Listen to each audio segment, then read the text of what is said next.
And so, in regards to it being Black History Month, for you, what does Black History Month mean to you? Wow, that's a deep question. I guess I don't know how to respond to that, because I guess not trying to sound poetic or trying to sound like a philosopher, but I take my Black history with me everywhere I go.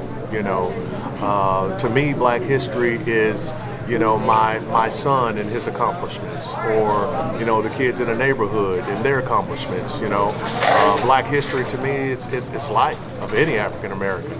There was a young man that they told me somebody climbed on the roof of the radio station, the building.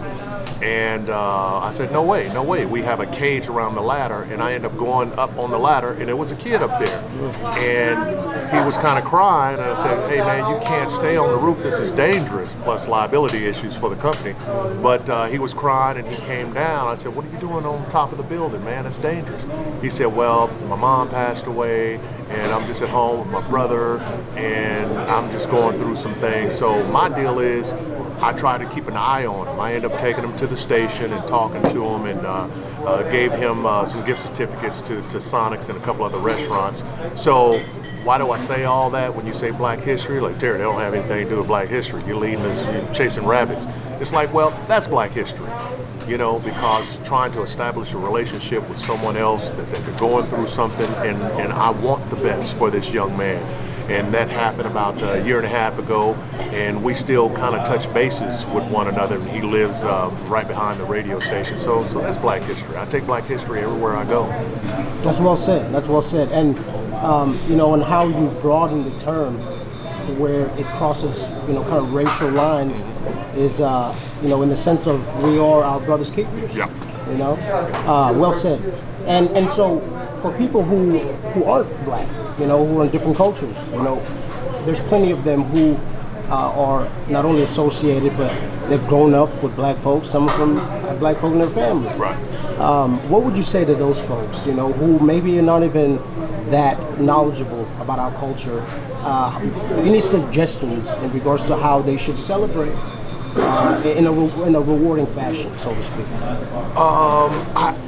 I don't know. I mean, I may sound like I'm going against the grain with that, because that would say if someone was a Native American, or if someone was from another country, or Russian or Middle Eastern, and you say that same thing. Well, Terry, how are you going to celebrate, the culture of someone from the Middle East? And it's like, well, I don't too much particularly care about some of the things. I don't know, but I'm open to it. So I wouldn't necessarily, be open. Yeah, to be open to it. I wouldn't put a prerequisite on someone else and say that, hey, you need to, learn about Black history. I would just say, don't reject someone else's culture, and don't prejudge someone or their culture, or create a certain standard where I may be here, but you're down here because of your culture. So I would just say, be open for relationships and friendships, and be accepting, I guess, the ways of someone else from another culture. That's what I would say, as opposed to, I have a book here. Matter of fact, one of the brothers that I went to school with, Peter, him and his wife wrote this book here, and he said he's been listening to the Black History trivia questions on the radio station, and he said, hey, I knew the answers because they're all in my book that me and my wife put together. I wouldn't force this down somebody's throat that's not African American, but this excites me.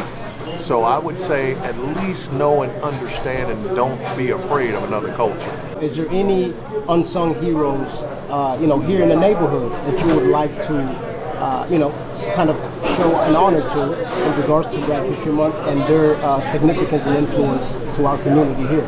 Yeah, I would say one person has been a mentor to me that I did not have the opportunity to meet until 1993. I participated in his business, by reading his newspaper, but I had never met him until I met my boss, Russell Perry.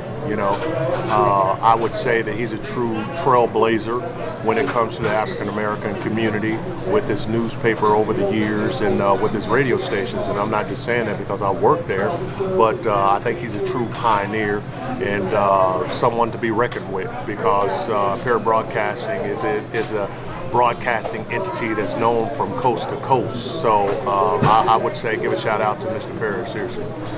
You are watching Ask the People.